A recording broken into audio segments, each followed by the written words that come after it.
Hey folks, Peter Scott here, Scott Realty Consultants, and search secondhomes.com.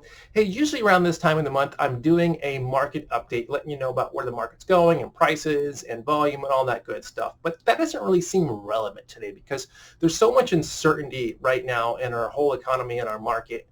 So I thought it'd be better to skip the slides, do a quick overview of where we've been in the last few weeks, and kind of some things to look out for and help you make a decision if you're actually thinking about buying or selling right now. So we're in a very aggressive market. The market was accelerating, prices were moving up, and it was a very competitive market, especially at lower price levels. You know, the median home price right now is around, closer to $400,000. So anything around there or under is going to be even more competitive. Something was interesting is about last week, 55% of pending listings had multiple offers. So that's a really strong sign of a competitive market. But you also got to remember interest rates got rock bottom about 10 days ago too. So that definitely probably had an influence. But it's still interesting to note that there were that many homes with multiple offers.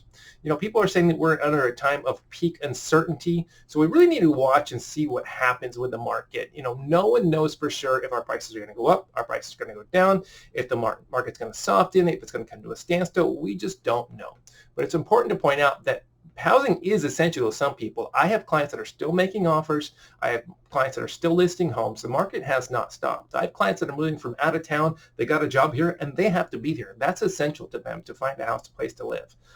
So housing will not stop. It'll continue on, but we just don't know how much coronavirus is going to affect the housing market. So it's a couple of things to watch out for is sellers canceling listings. We're going to be seeing if people are pulling their houses off the market. We've already seen some people do that, not everyone obviously, but that's something, if we see more and more of those, that's not a good sign.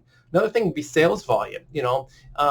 If sales volume ticks up, then prices probably will too. If sales volume drops off, well, that'll probably soften the market as well. So we're keeping an eye on that.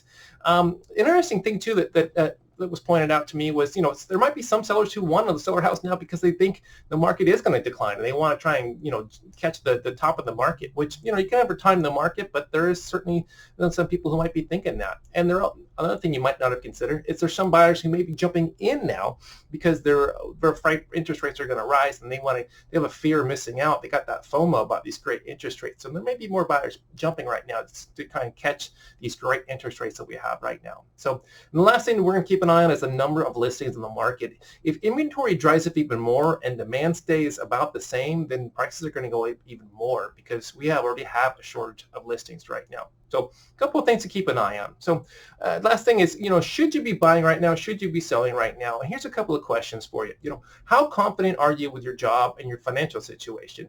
Then if you're feeling good about that, then, it might be a good idea to buy something right now. Another thing to consider is, my friend Keith Cohen says about interest rates, if you like it, lock it. So if you're comfortable and you like the mortgage payment that on the new loan that you're getting quoted, if you like the interest rate on it, well, then that's something to consider as well.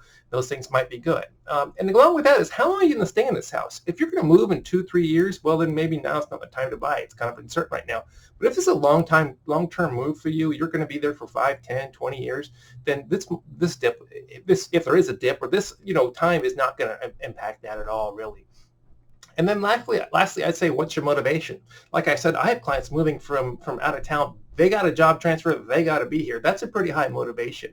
But, if some people have low motivation, they're like, well, we'd like an extra bedroom. Well, then maybe, wait till things pan out, see what happens with you. So, like I said, the market is still going on. People are still buying and selling homes. As realtors, we are trying to be as careful as we can and limiting our interaction with people and not seeing people at all in some circumstances. And NAR's come out, National Association of Realtors, and they're trying to get us an essential rating for our industry. Well, I don't know if they'll get it or not, but it's interesting to point out that housing definitely is essential.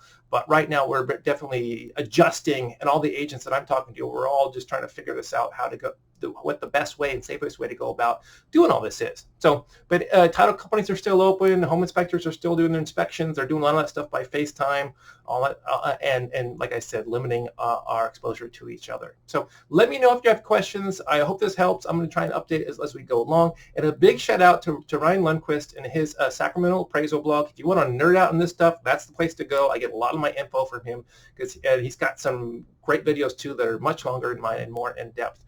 But we're all in this together, and let me know if you have questions. We'll be here when you need us. Take care.